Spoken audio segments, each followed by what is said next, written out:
It's the actual side within uh, the grid. So there's a little bit of difference there, but not necessarily too much more. Now, with that said, let's go ahead and take a look over here. I want to take another look at where was the car? It should have been right, yeah, right here. This is probably the only other new part is that we get to see him driving. Oh, the Quinjet's over here. This was new. We didn't get to see this in the previous trailer. Yes, we got to see.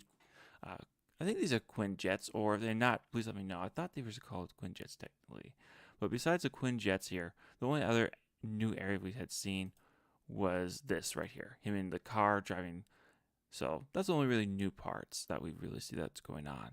So we'll see how this all goes and comes together. But that's just my thoughts on what I wanted to show you guys because I just thought it was something interesting, something fun to bring in and talk about for a little bit. Now we go on to our next area that has a little bit more spice to it than what most people were expecting to have revealed to them. And give me one moment here. I was bring that up for us. The Hooters CEO says no more butt cheeks hanging out, announces major rebranding to go family friendly, following in the steps of Cracker Barrel. So we'll go see exactly how this is all going to shape out for them. So what's going down here? Jeez, what the heck? What? New York Post. Why do you have so many ads in here? Yeah. The Hooters honcho rolls back. Skimpy Shorts says there won't be butt cheeks hanging out. That's half the reason people went to Hooters. Now, never gone to Hooters myself. They don't have one in my area. That definitely seemed more like something down in the south that you go to, but that doesn't seem like something that you'd want to do if you want to keep your uh, business open and running smoothly, at least from my perspective here. Let's see what we got here. A 73-year-old Florida lawyer is betting he can rescue bankrupt Hooters by rolling back skimpy uniforms and banning butt cheeks hanging out, even as job postings still require servers to maintain glamorous hairstyling and ability to maintain attractive fit and image. Yeah, that sounds like you still want your cake and eat it too, but you're just wanting to change some things up for some reason exactly. I have no idea why you're having this change going on if you're still requiring this, but okay. I don't think you're going to see a bunch of butt cheeks hanging out. Kiev told the Wall Street Journal, explaining his plan to ditch the bikini-style bombs some restaurants adapted in favor of traditional orange shorts. Yeah, see, what's going wrong with that? Like, you still get a nice, good-looking lady coming in and serving you. Like, when you're going to Hooters, you know it's not necessarily the most family-friendly place you're going to go. So, what exactly is the issue here? Despite efforts to appeal to families' current job postings for Hooter girls, explicitly list physical appearance standards alongside with server duties. Yeah, we hear that. Is there anything else we can really read into this, or is it just simply glossing over servers at Hooters? His plan to turn the chain around includes having butter sauce slathered on more than 70% of the menu items, which he plans to upgrade to grade A butter across all locations. Oh wow, that's going to save Hooters, guys. That's genius. Let's see here. His strategy of maintaining its provocative identity while attracting families eating lunch alongside men who come to flirt with servers contrasts sharply with the recent changes that made uniforms even more revealing. Those tighter, short shorts dragged down the brand's image, he told the Journal. How does that drag down their image? Everyone knows what Hooters is. You go to Hooters when you want to see well-endowed ladies. That's what you want to do when you go to Hooters. Like, how does that damage the brand even more? The issue with Hooters is the food, from what I've heard, was never all that good. It's the same thing with Cracker Barrel, is that the food wasn't all that great. So that's part of the reason why I think they did the rebranding, is that did they actually intend to do the complete rebranding with their logo? Maybe not. But that honestly looked like something that I could make in Canva for like 10 minutes. Like, that's how long it would take. And that's only because I needed to fiddle with the placement of the Cracker Barrel. That's it. Otherwise, there's no reason that you had to spend $100,000 or whatever they actually spent on something to get that new Cracker Barrel logo that they ditched right away. So I think that's just a rebranding that they were doing just to get views. But Hooters, I don't really know much what you can do here, man. Like, Hooters been failing bland for a while now. Your food was never all that great. Uh, Unless your service was top notch or like you had a ticket to get into Hooters, I don't really know how you keep this place open. Let's see here. Yeah, there's nothing really all that interesting to go over besides just the fact that they're wanting to get rid of the shorts and the revealing outfits and hoping to save Hooters. But personally, I don't think that's going to really do much else. I want to hear your guys' thoughts though. Is this going to save Hooters? Is this the genius plan on what Hooters needs right now? I personally don't think so. But I would like to hear what you guys' thoughts are on the CEO's plans to, bring Hooters back to prominence. It could work for some, but I honestly don't see it really working. But as I said, I can't wait to hear what you guys got to say down in the comment section below. And let me know what you think. Now, with that said, let's move on to some other disastrous news for some of our pop culture heroes at the moment. And that would have to be our good old boy, Snoop Dogg. Now, Snoop Dogg, he made a comment not that long ago. Let me go down here and grab that comment exactly. Let's see. Here we are. He made a comment on It's a Giving podcast where he stated, we talked about experiencing the two gay mom scene in Lightyear. He had his grandson at the time who was asking questions about it. And, well, I'll just read you off what the man said on that. He didn't come in for this shite. Y'all throwing me in the middle of this shite that I don't have an answer for. It threw me for a loop. I'm like, what part of the movie was this? These are kids. We have to show that in this age? They're going to ask questions. I don't have the answer, which is completely proper and right response. That's why a lot of parents had an issue with that movie when it first came out. Now, I don't think that's why the movie failed.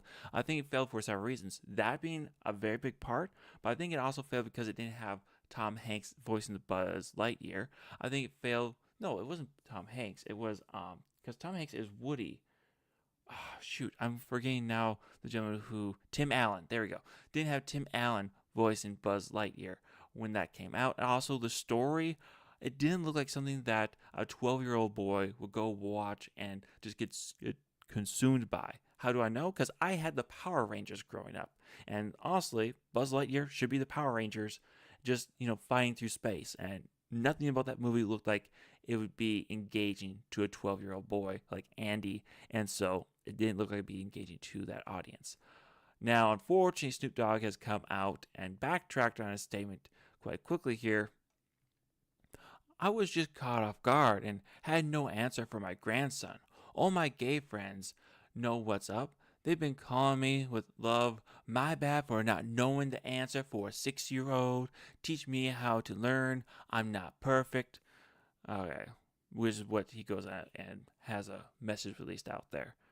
Like, dude, we were with you. You had our backs. The people that are coming after you, the people that had an issue with you, I mean, it could be some of your gay friends, but it's also just the public at large that was okay with your statement. Like, people are just fed up with this gay stuff. They're fed up with DEI in entertainment. There's no real point to have it in there these days. Like, what is the benefit for having two gay moms in a children's movie?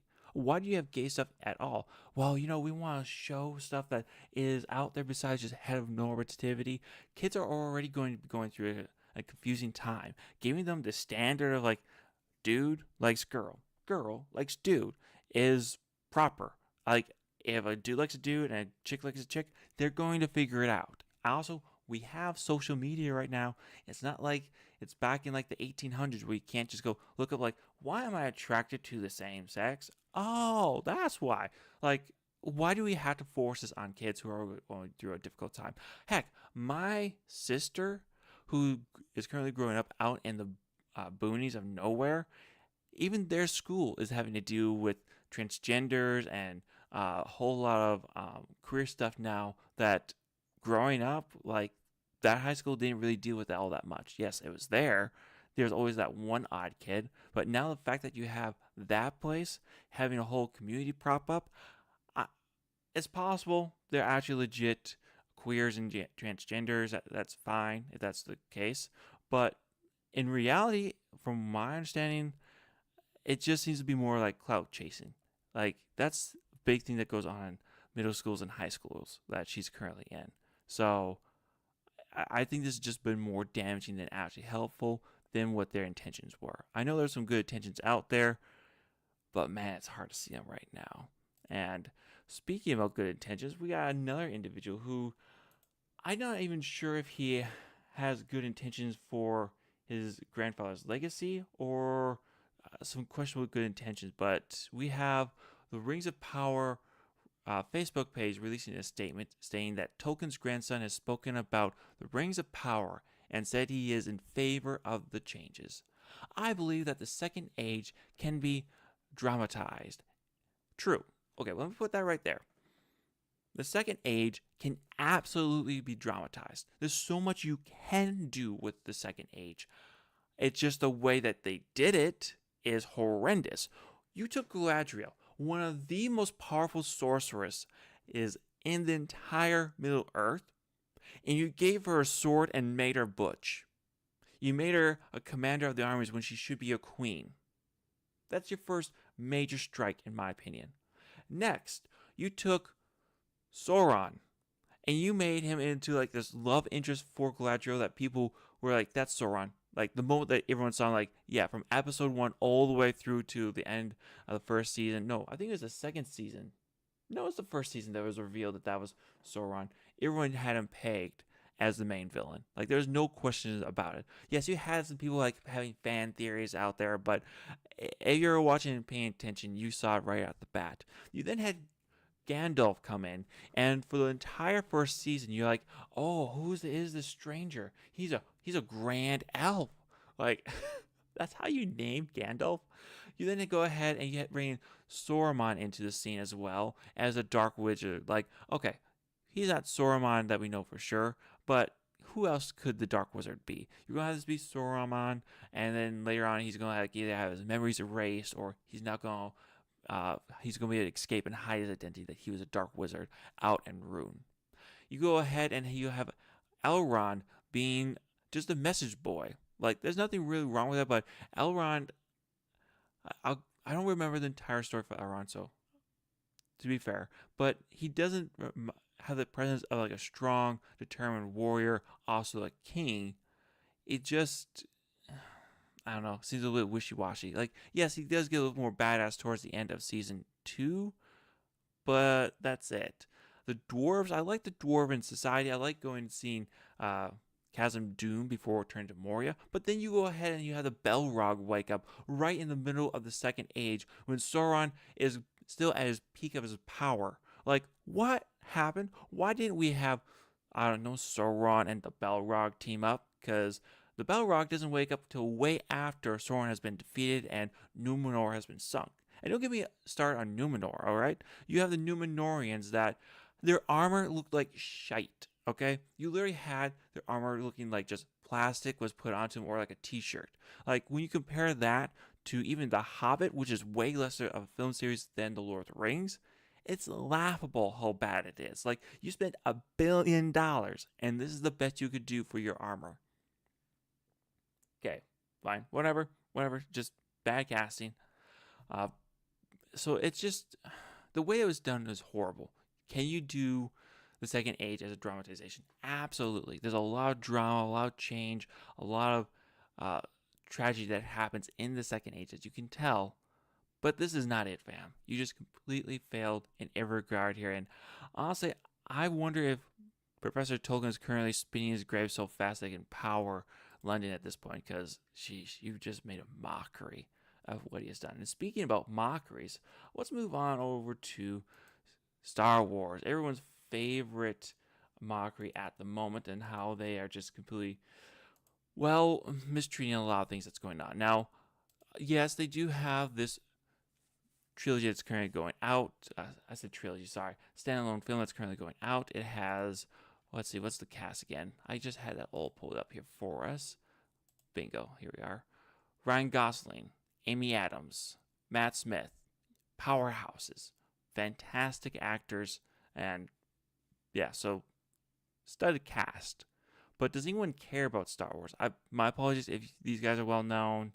I just personally don't recognize them. I'm going to guess these are new kid actors that are just coming on the block. So good for you. But yeah, sorry, man. I just don't recognize you. But is anyone excited for this at all?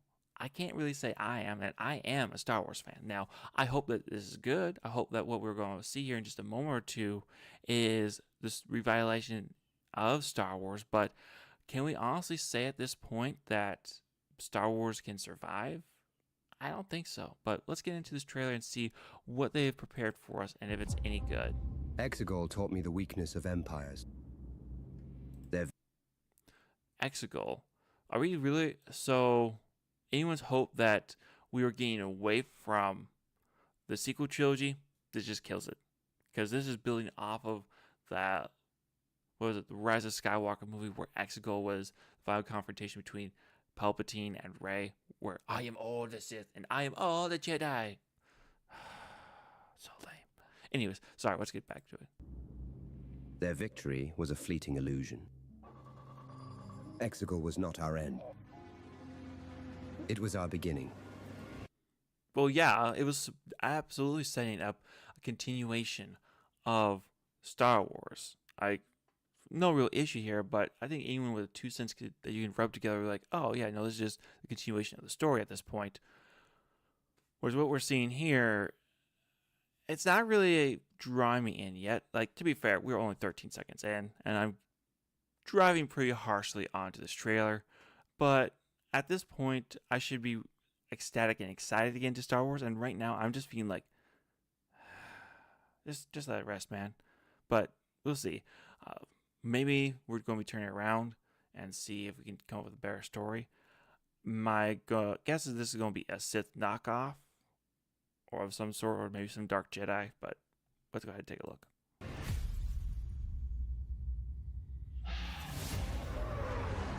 They say the war is over, but it never truly ends. I will say, I do like these visuals that they have going on right here. That right there, I like seeing that ship fly out into space. That is well done. That's when you properly use CGI for effects here. So well done. Is anyone out there? That's a lot of ships. You stop them before they launch. Heard Varric's back. Got something big planned. Victory on Exegol was only the beginning. I am the echo of Darth Sidious.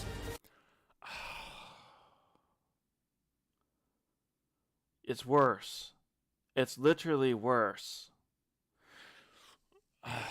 You're still tying it back to Darth Sidious. Like, okay, to be fair, when Darth Sidious died the first time, there was a whole slew of novels that had Dark Sidious hands, Dark Sidious is secret assassins, Dark Jedi or Sith acolytes that Sidious had been raised up in secret. So I shouldn't be so harsh on this right now. It's just that I was hoping that we'd be moving away from the sequel trilogy, but we're just tying it back in so hard that I don't know if I'm going to be able to enjoy this series. I'm going to be honest with you. No, sorry, this is a movie, so I don't even know if I'm going to be able to enjoy this movie, man. But we'll try to give it a bit more room to breathe. The heir to the Empire. So you're literally stealing Thrawn's name? Because Heir to the Empire is Thrawn's book series. Like, hey, he said the thing, man. He said the thing. It's the heir to the Empire. Does that mean he works with Thrawn? No. If you do bring in Thrawn, like, well, we already technically do have Thrawn brought into the universe by the Ahsoka TV show. So, are you going to be rebooting Thrawn? Is Thrawn going to survive? I'm confused exactly how we're going to be doing this. The galaxy needs hope. That makes you the spark.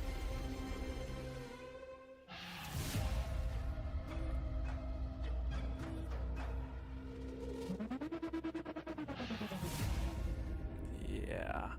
I can't say I'm necessarily all that looking forward to that, man. It's just, I don't know. It's such a disappointment for the last few movies and last few TV shows have just been so bad. Like, it just kind of turned me off of anything really getting involved with Star Wars. So I hope it's good. I really do. I am curious though, Disney, whatever happened to your Rey film? Like, what exactly where did that go? What, back in 2023, we were promised Daisy Ridley would be able to come back with another Rey movie, and we're coming out with this before that. That's presuming this even gets released, because remind you, the Han Solo film was 90% done, and then Kathleen Kennedy swooped in, canceled it, and restarted from scratch because she didn't like the way that this film was going. She wasn't paying attention. So I'm not saying that's what's going to happen with this film, but Lucasfilm has just been such a disaster that I would not be surprised about it. So I hope that's not the case, but you just don't know, in all honesty. And I don't know, man. I've just lost a lot of hope for what Disney can produce. But you guys let me know, what are your thoughts about this? Is this something that you guys are really looking forward to, or do you think that they'll do well on? Because for me at this point in time, it's just like, man, that's going to take a lot of work for us to actually think it's something worth seeing. Now, we need a little bit of a palate cleanser because we've been looking at a lot of stuff that's been kind of trash. So there's this new Robin Hood trailer teaser that's coming out. It has Sean Bean in it. It's going to be on Apple. So I'm actually really excited to see what this is. We conquered your land. Oh, my apologies. MGM Plus. So I'm going to presume this is probably going to be actually on Amazon. So my apologies. I thought this was on Apple. So we'll just start this from the beginning. My apologies there. We conquered your lands. Now we rule. In 100 years, all that is Saxon will be gone. That's not quite true, but it did take quite a beating from the Norse invasions. A lot of the British history has been lost. Partially the reason why even Lord of the Rings was made is because the English didn't have their history, so he wanted to create a mythology for the English. No one will ever know you or your kind existed. We'll teach those who tread on us. Nothing will keep them safe from vengeance.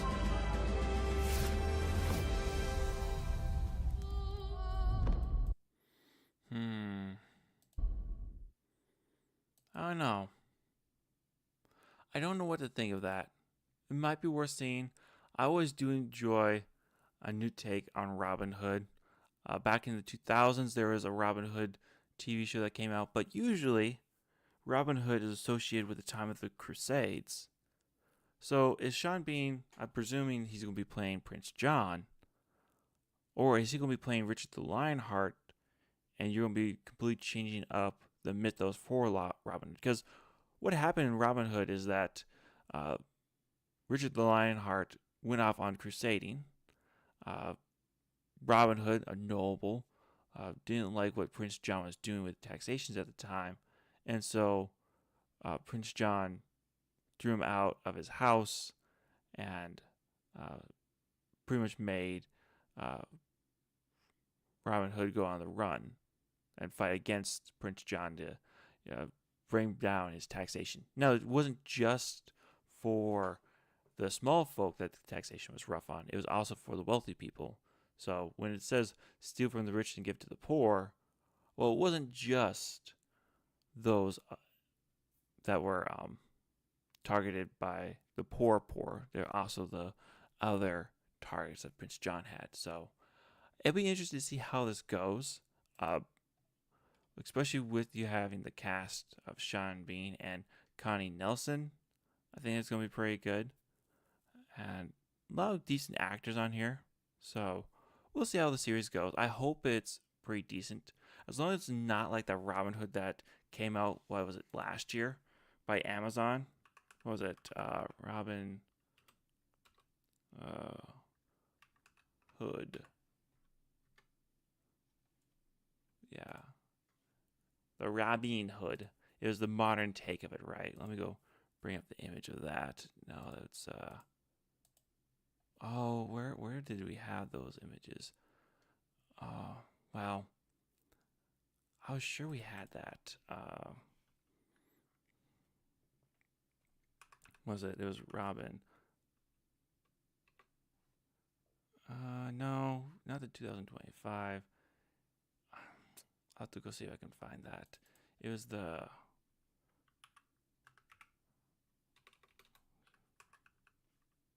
Wow, can't type right now.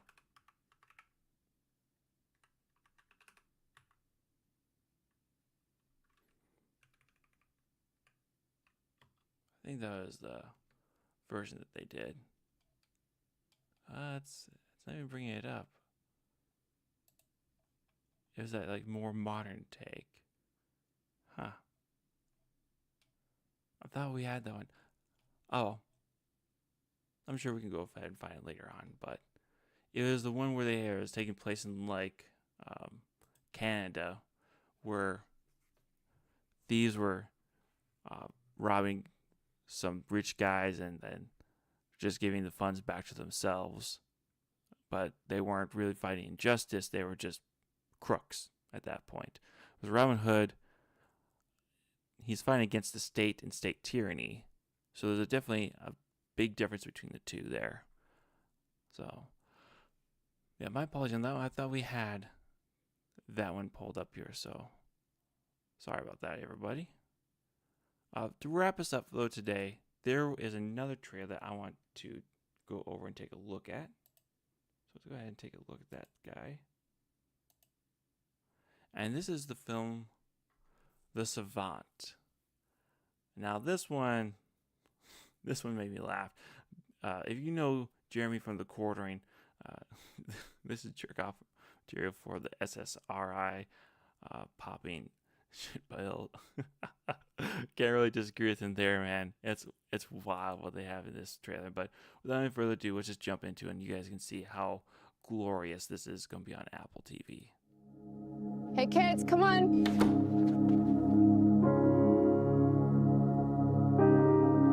What's she looking at?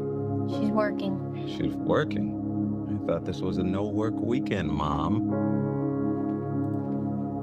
Okay, so that right there, everything that we've seen up to this point, absolutely fine. Looks like a standard TV show. Mama works too much.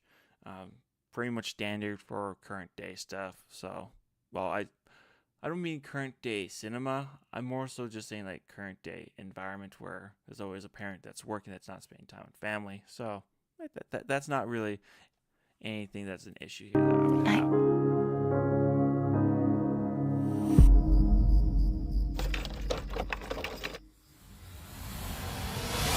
It's gonna be a coordinated mass attack. Blood will be shed. Locked and loaded. Been planted for months. The hunt has begun.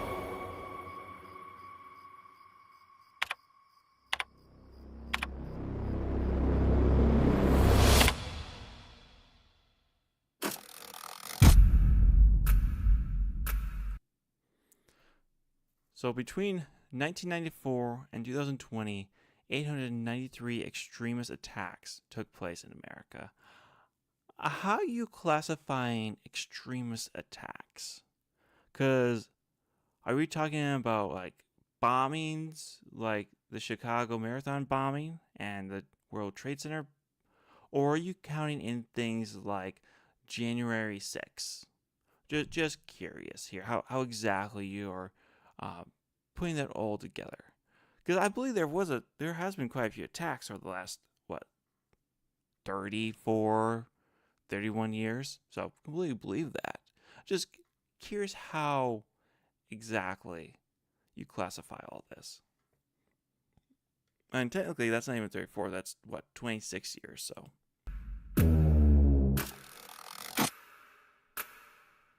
What are you doing there all day? All night sometimes. I track people who are planning the text.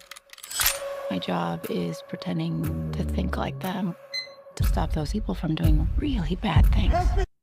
So you're just hunting on Facebook the whole time? Interesting.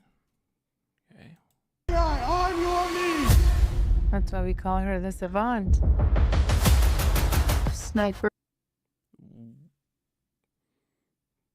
What was the reason?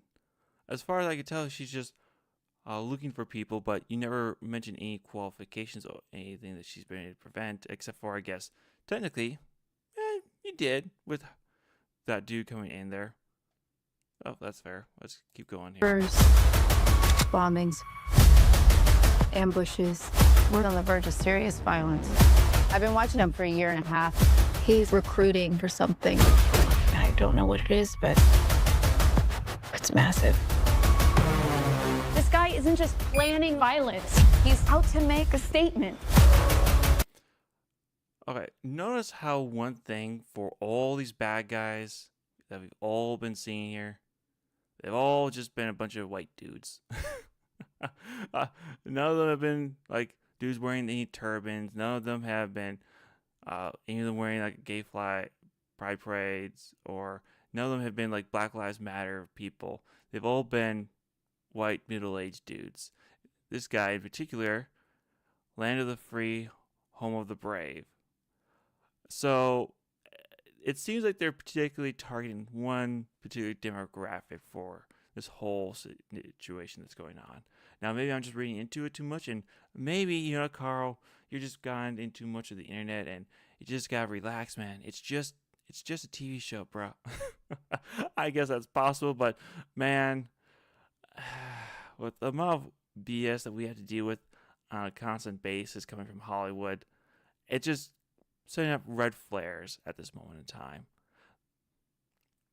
What we have this presumably liberal white woman with her mixed family coming out to save us from the evil middle-aged white dude, conservative guy that is concerned for his country. Yeah, this isn't propaganda at all. What kind of a statement? The kind that history refers to with a month and a date. Oh, there you go. It's the January 6th, people, as we were just mentioning. Yeah, the political propaganda cannot be understated at this point in time. Date. Bullshit. Innocent Americans are going to die. Now, is that gentleman going to turn out to be from a Taliban member? Someone that was let in by Biden when he was in charge? Because it was giving us a time frame between 1994 to 2020 when Trump left office. So did he come in during that gap and when Trump was out of office and has been planning these attacks ever since? We need to infiltrate further. I don't think you should keep pushing this. Listen to me. They have photos of your family.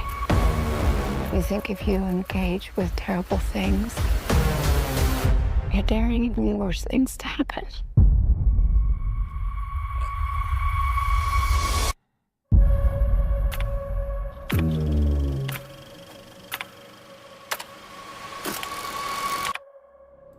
We'll see how it goes. I don't know. They try to give this John Wick persona to her. The series follows an undercover investigator and mother who infiltrates a hate group online to detect and prevent domestic extremists before they act.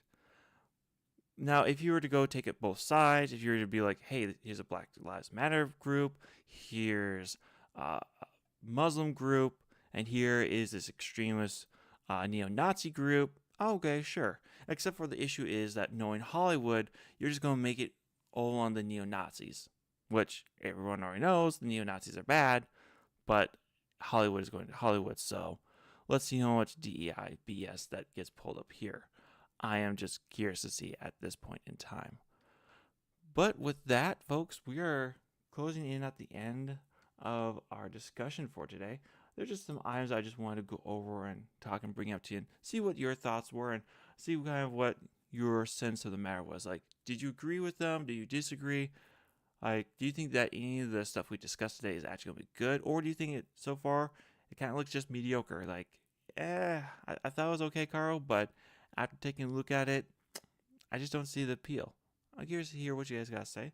Either like if you liked the video, leave a dislike if you did not, and let me know what your guys' thoughts are down below and what your expectations are for the upcoming slate of entertainment. I can't wait to hear from you guys, and I'll catch you in the next one. Take care now. Bye.